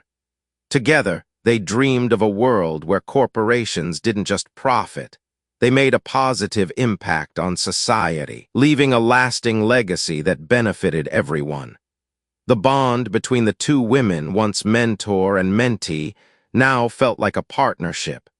They had created something together that had grown beyond their initial expectations. It was a company built not only on success, but on a foundation of trust and shared values. In a way, Naomi realized the real measure of her success wasn't in the achievements she had gained or the decisions she had made. It was in the people she had inspired. Alina was proof that the values she had fought so hard to uphold were not only sustainable, but could be used as a framework for creating something even greater. As Naomi looked at the company she had helped shape, and the future that Alina would lead it toward, she felt a sense of pride unlike anything she had ever experienced. She had done what she set out to do, create a legacy of leadership that would last. A legacy that was not defined by wealth or status, but by the values that would guide Strauss Holdings for generations to come. Naomi smiled as she watched Alina, now fully settled in her role as CEO, address the company's employees. Alina's voice was confident, yet filled with humility. It was clear to Naomi that Strauss Holdings had found the right leader for this next chapter. And as Naomi stood in the background, watching the new generation take charge, she knew she had fulfilled her mission. The future was in good hands. Years had passed since Naomi Ellis first set out to change the corporate landscape, and Strauss Holdings had become more than just a successful company. It had become a movement, a beacon for what could happen when businesses chose integrity, sustainability, and responsibility over short-term profits. Naomi had built the foundation, and under Alina Ramos's leadership, the company had grown even further, continuing to lead by example in a world that often prioritized speed over substance. But even as the company flourished, Naomi knew that the landscape was constantly evolving. The business world was not static. It was a dynamic ecosystem in which companies, even the most successful ones, had to keep adapting. Just as she had built the company with an unwavering commitment to values, Alina had taken that same vision and expanded it, pushing the boundaries of what Strauss Holdings could achieve. But now, as Naomi observed from her quieter, more strategic role within the company, she realized that the world was on the brink of yet another paradigm shift, one that would require new thinking and even greater innovation. It was a cool autumn morning when Naomi and Alina sat down for their weekly meeting. They had grown accustomed to these moments, where they could talk freely about both the company's progress and their personal reflections. Naomi had stepped back from the day-to-day operations of Strauss Holdings, but her mentorship remained a critical part of the company's success.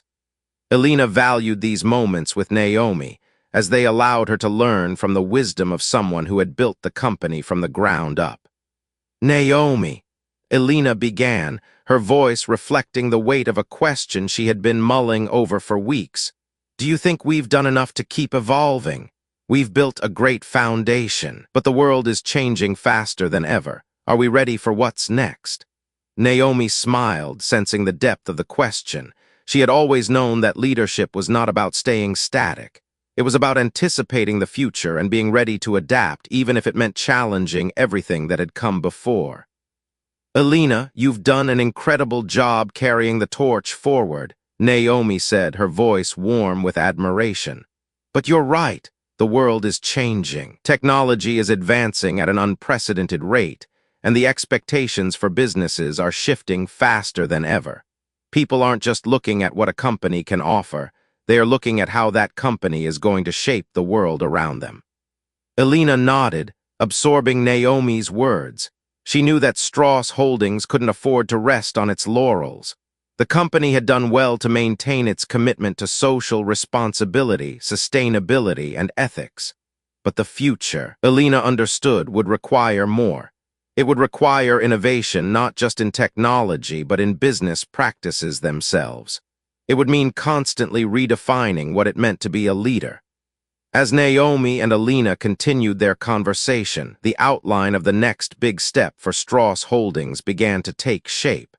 It was clear that the company had to evolve, again. But this time, the evolution wasn't just about being competitive in the market. It was about creating a legacy that would address the most pressing challenges of the future, ones that transcended technology, finance, and even business ethics. It was about being a force for positive change in a world that was facing increasing uncertainty, inequality, and environmental crises.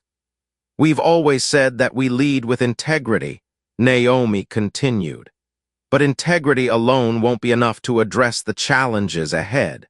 We need to lead with vision. We need to think about how Strauss Holdings can help address global issues like climate change, economic inequality, and access to education. This isn't just about making good products or offering good service.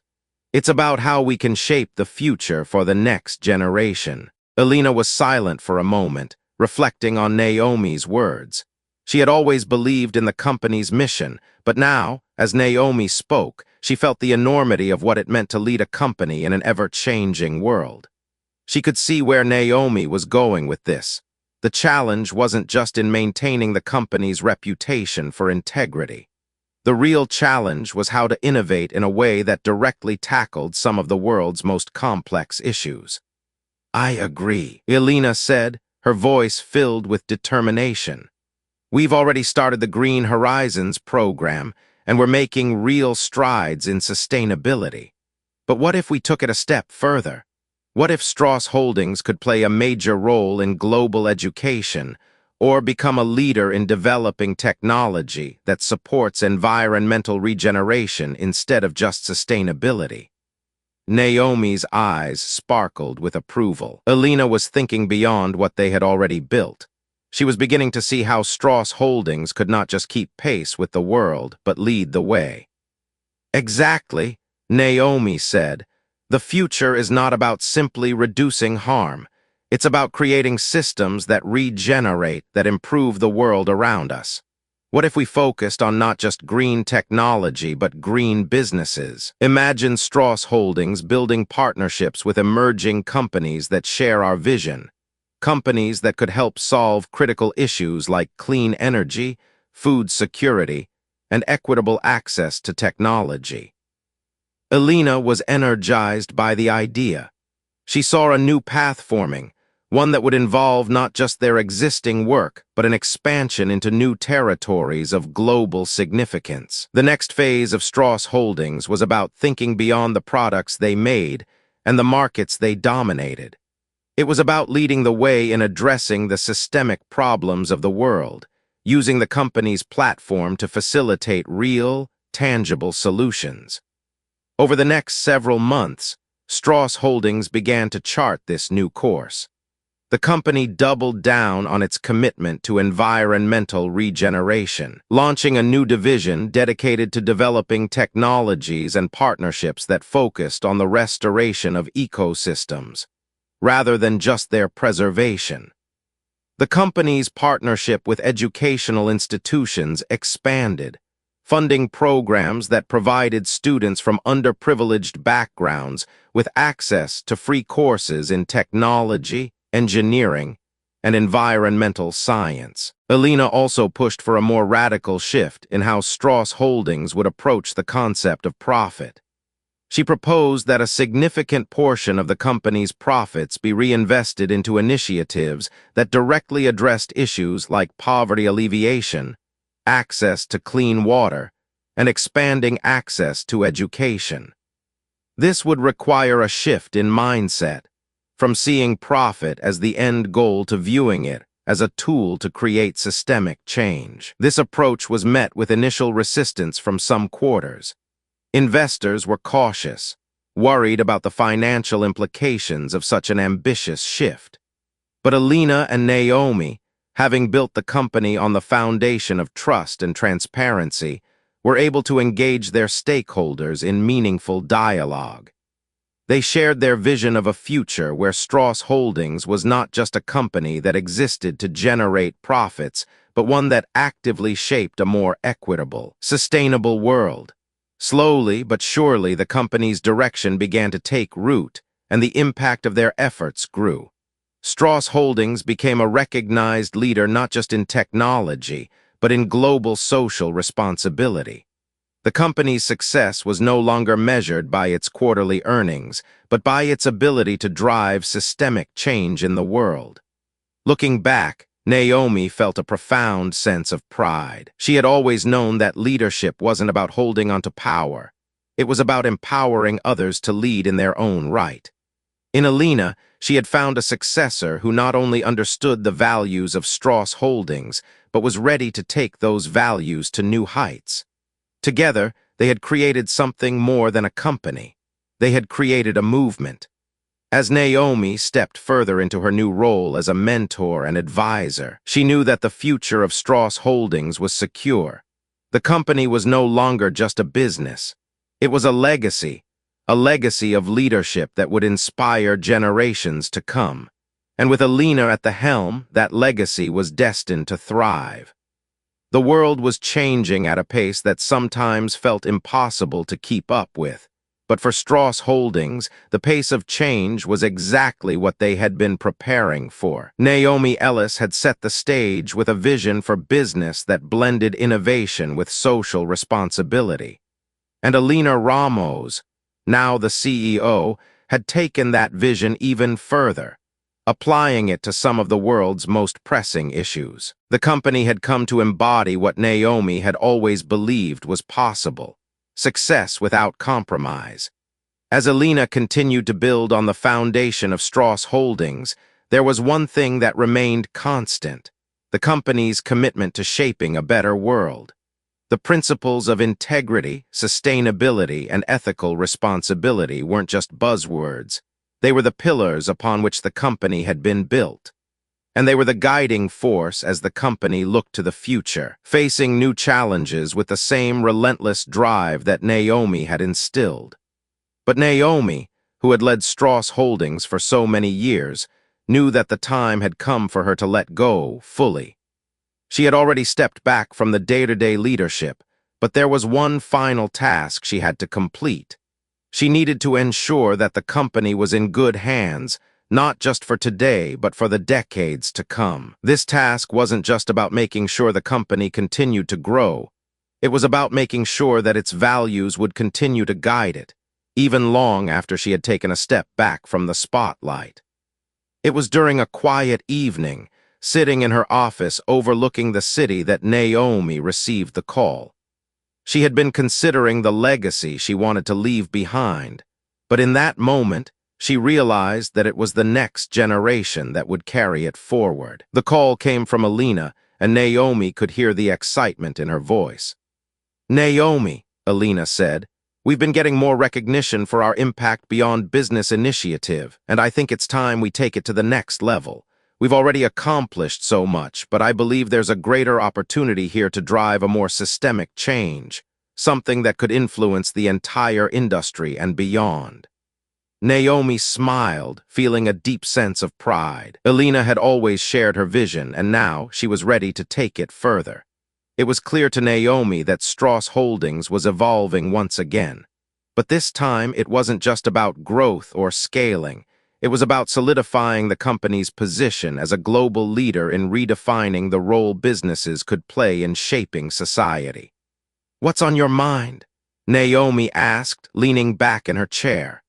"I think we should start a global alliance," Elena continued. "A coalition of companies committed to not just adopting sustainable practices, but also working together to address the systemic challenges of inequality, climate change, and access to education. There's strength in numbers. If we could create an ecosystem where businesses collaborate, not just compete, imagine the impact we could have." Naomi paused for a moment. The idea was bold, but it was exactly the kind of vision that had always driven Strauss Holdings. It wasn't just about doing things differently. It was about creating a new paradigm for business as a force for good in the world.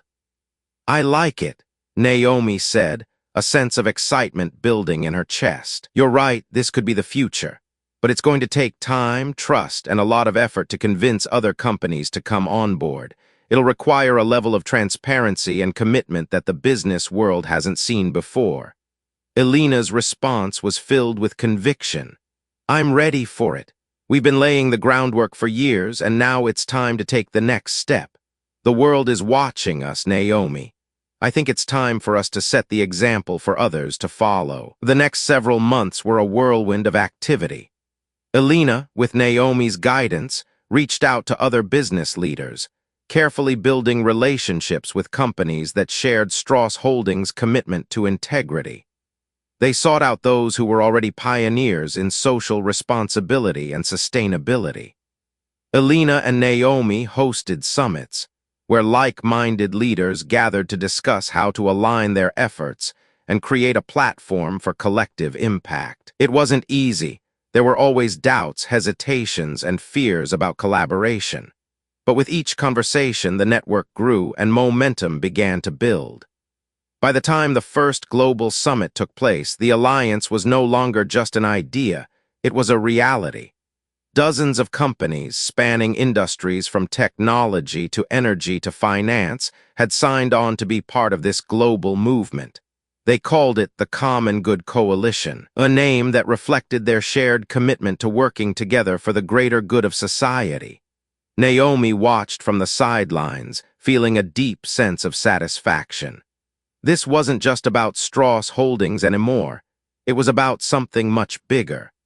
The coalition wasn't simply about driving profits or gaining market share. It was about creating a sustainable future for all. It was about changing the business world's approach to its role in society. And Naomi knew that it was this vision, this collective action, that would shape the future for generations to come. The impact of the coalition was immediate. Companies within the alliance began to share best practices for reducing carbon emissions, ensuring fair wages, and creating more inclusive workplaces. They collaborated on global projects aimed at providing access to clean water, renewable energy, and quality education in underserved communities. The power of collective action was undeniable. Companies began to see that by working together, they could achieve far more than they could on their own. As Naomi sat back and watched the progress unfold, she reflected on the journey that had brought her here. The rejection of the multinational conglomerates had been a defining moment in Strauss Holdings' history. But it had also been the moment when Naomi realized that leadership wasn't just about making the right decisions. It was about creating a ripple effect, inspiring others to do the same. The company had grown into something far greater than just a successful business. It had become a movement, one that was reshaping the future of business itself. Naomi had always said that success wasn't measured by wealth or power. It was about impact. And in that moment, watching the global alliance flourish, she realized that her impact was not just in the company she had built, but in the change she had inspired across industries, across borders, and across generations. It was at that point, as Naomi reflected on her legacy, that she knew her time at the forefront of the company had come to an end. The foundation had been laid. The next generation was already carrying the torch forward. The work would continue, and it would be in good hands. The future of Strauss Holdings and the Common Good Coalition was bright. Naomi Ellis had done more than just lead a company. She had sparked a revolution in the way business operated in the world. She had proven that business could be a force for good, and in doing so, she had created a legacy that would endure for generations to come. And as she watched Alina speak to a new generation of leaders, Naomi felt a profound sense of peace. The work she had started was in good hands. The future was brighter than ever. The story of Naomi Ellis is one of resilience, integrity, and quiet strength. From being a waitress at a high-end restaurant to becoming the CEO of a thriving corporation, Naomi's journey is a powerful example of how character can reshape the world around us. When she faced a billionaire CEO's insult at a crucial business dinner, Naomi didn't respond with anger or confrontation. Instead, she held her ground with composure, letting her actions speak louder than words.